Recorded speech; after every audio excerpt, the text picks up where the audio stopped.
So hi guys and welcome to our channel economics is our buddy. तो आज की video हमारी video number 9। इससे पहले 8th वीडियो में हमने जितने भी गुड्स के टाइप होते हैं सारे गुड्स खत्म कर दिए, कैपिटल गुड और कंज्यूमर गुड के साथ। ठीक है गाइज, तो उस वीडियो में हमने डिस्कस किया था कि हम आने वाली वीडियो यानी आज की वीडियो में कुछ अस्त्रों के बारे में पढ़ेंगे।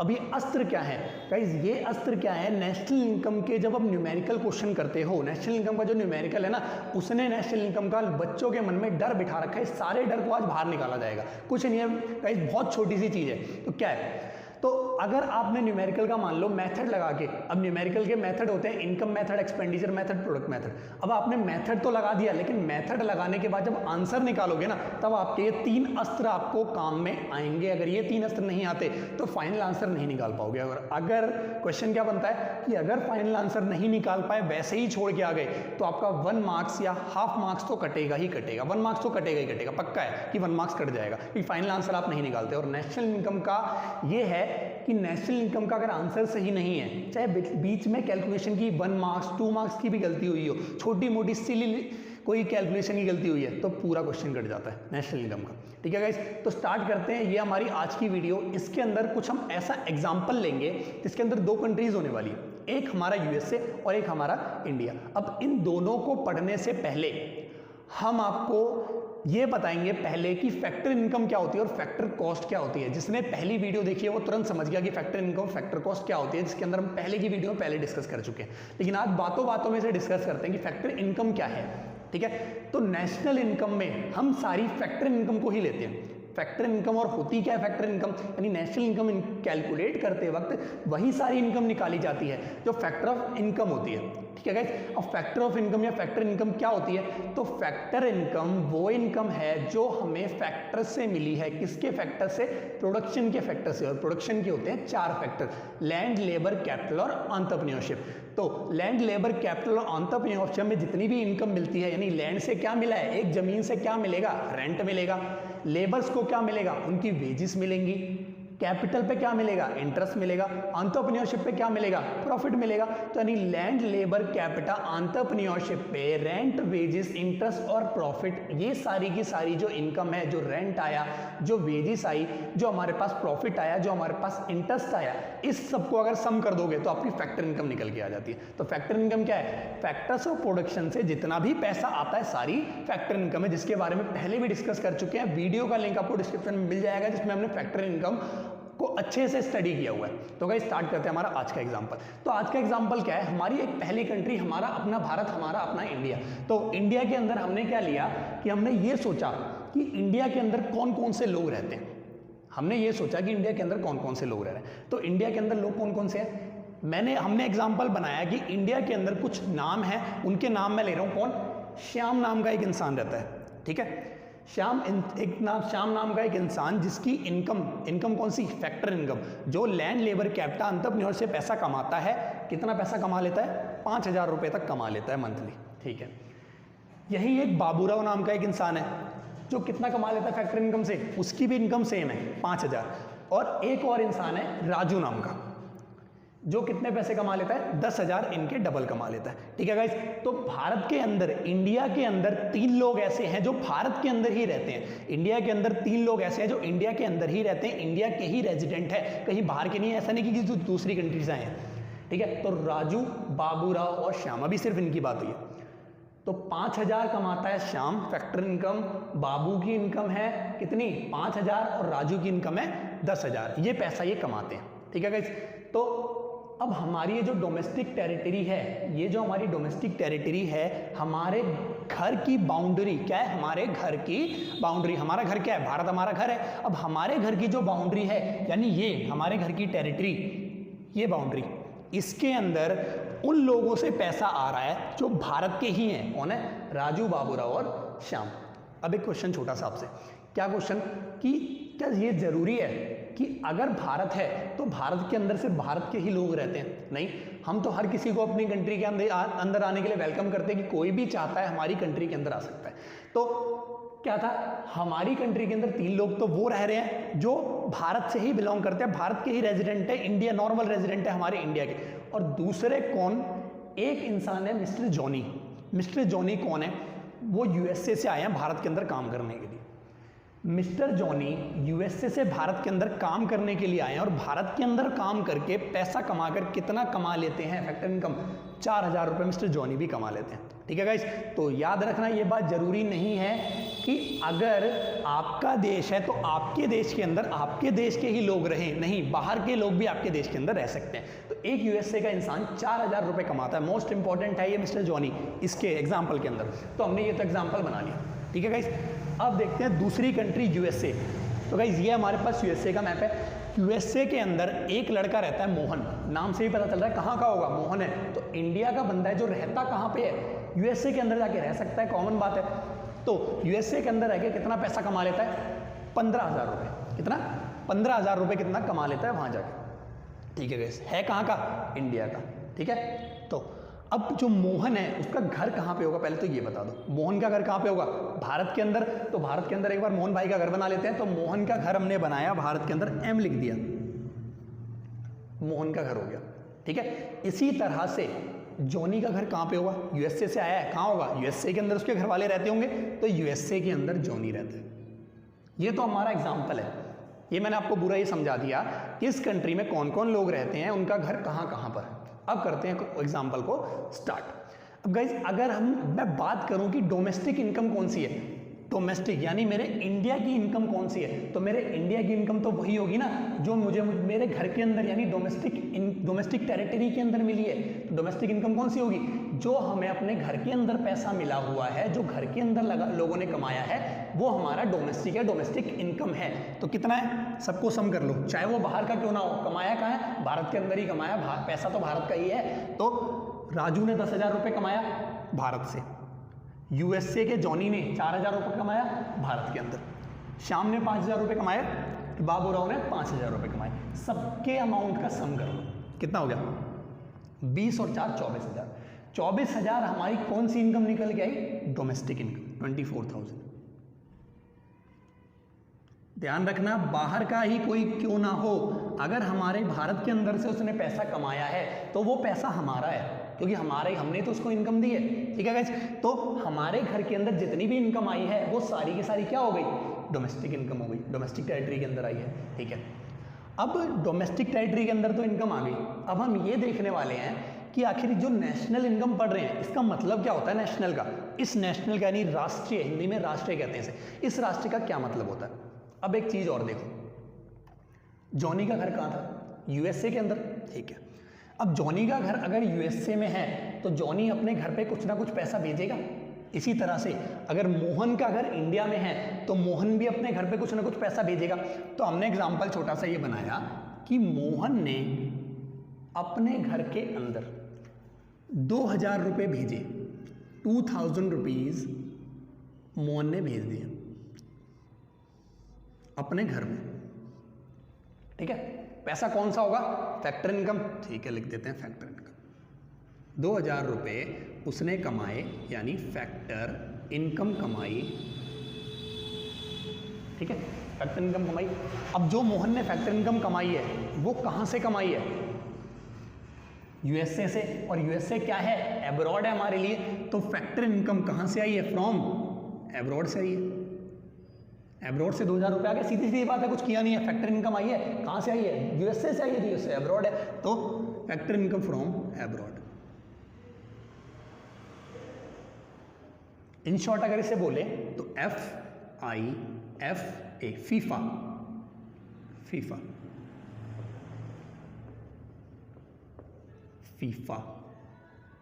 तो फैक्टर इनकम फ्रॉम एब्रॉड कितनी आई हमारे पास, 2,000 रुपये। ठीक है, अब इसी तरह से जॉनी ने अपने घर पे कुछ पैसे भेजे होंगे, तो हमने एग्जाम्पल बनाया कि जॉनी ने अपने घर में पैसे भेजे 1,000 रुपये, 1,000 रुपये जॉनी ने कहाँ भेज दिए, अपने घर में, यूएसए के अंदर। यानी ये क्या है, ये भी एक तरह की फैक्टर इनकम है।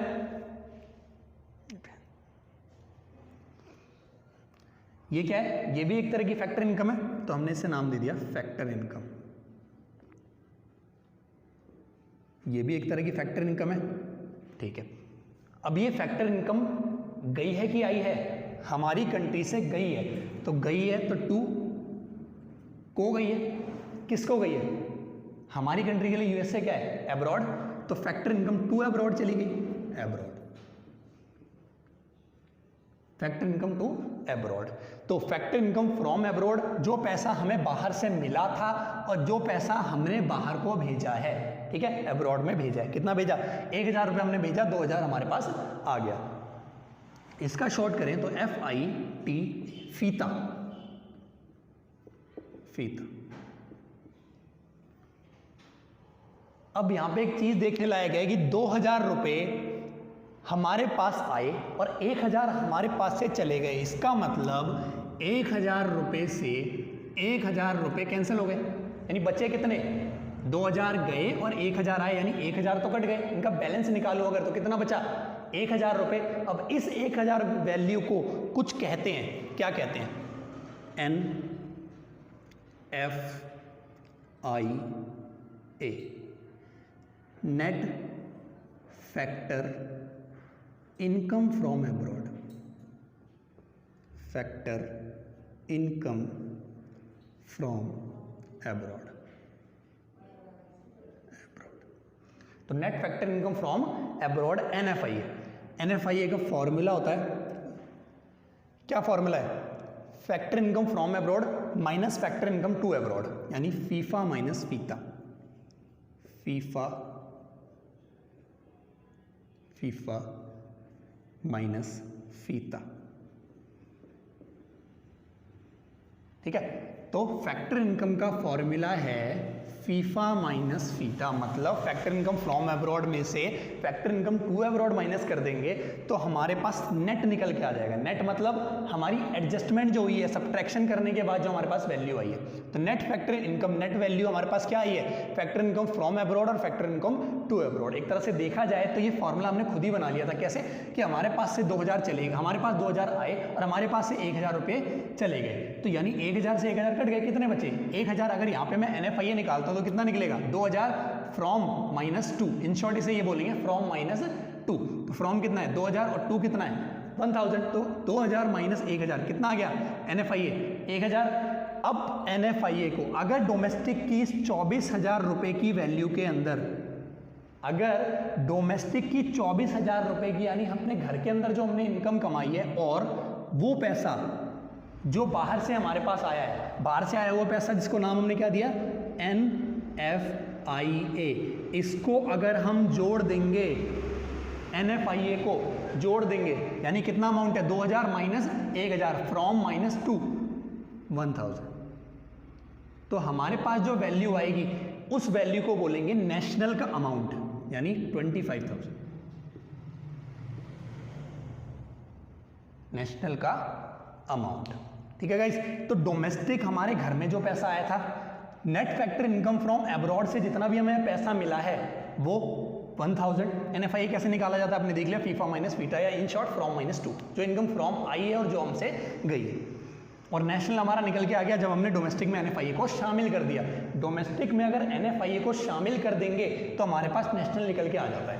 क्यों? क्योंकि एक इनकम नेशनल का मतलब वो होता है कि हम अपने घर की इनकम तो लेते हैं प्लस उस इंसान की भी इनकम लेते हैं जो बाहर बैठा हुआ है, लेकिन है कहाँ का? भारत का। ठीक है गाइस। तो नेशनल इनकम के अंदर वो सारी इनकम आती है जो घर के अंदर कमाई गई है और जो हमारे घर के बंदे ने बाहर कमाई है। ठीक है।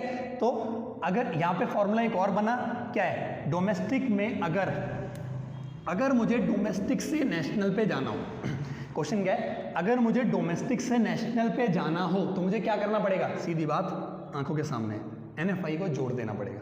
ठीक है। अगर मुझे डोमेस्टिक से नेशनल पे जाना हो तो NFIA को जोड़ना पड़ेगा। और इसी का जैसे मैं अगर अपोजिट करूं, मुझे नेशनल से डोमेस्टिक पे जाना है, नेशनल से डोमेस्टिक पे जाना। एक बार देख लेते हैं, डोमेस्टिक से नेशनल जाना था हमें, पहले वाला एग्जांपल, डोमेस्टिक से नेशनल जाना था तो डोमेस्टिक कितना था? 24,000। डोमेस्टिक से नेशनल जाना होगा तो NFIA को जोड़ेंगे। NFIA कितना है? दोनों का डिफरेंस 1000, 24,000 में 1000 जोड़ दिया, कितना आ गया? 25,000। इसी तरह से अगर हमें नेशनल से डोमेस्टिक पे जाना हो, नेशनल से डोमेस्टिक पे जाना हो तो क्या करेंगे? जस्ट इसका अपोजिट, पहले प्लस किया था तो अब क्या कर देंगे? माइनस कर देंगे। अब उसको शामिल नहीं करेंगे, हटा देंगे। तो 25,000 रुपये से अगर 1000 रुपये में हटा दूं NFIA की का अमाउंट तो कितना बच गया? 24,000। अगर हमें नेशनल से डोमेस्टिक पे जाना हो तो नेशनल के 25,000 के अमाउंट में से 1,000 माइनस कर देंगे तो क्या आ जाएगा हमारा 24,000 डोमेस्टिक। ठीक है गाइस, तो ये हो गया हमारा आज का फॉर्मूला।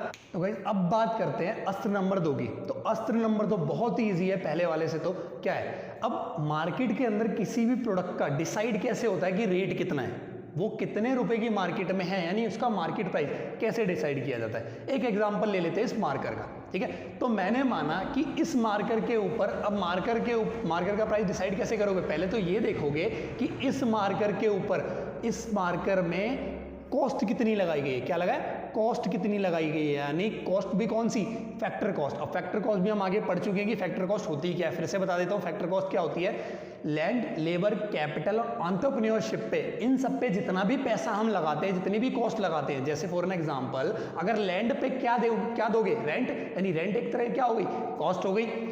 लेबर को क्या दोगे, उनकी वेजेस क्या हो गई, कॉस्ट हो गई। कैपिटल पे क्या दोगे, इंटरेस्ट क्या हो गई, कॉस्ट हो गई। एंटरप्रेन्योरशिप पे प्रॉफिट डिस्ट्रीब्यूट करोगे, क्या हो गया, कॉस्ट हो गया। तो जितना भी पैसा हम लैंड, लेबर, कैपिटल और एंटरप्रेन्योरशिप पे लगाते हैं वो सारा का सारा क्या होता है, कॉस्ट होती है हमारी।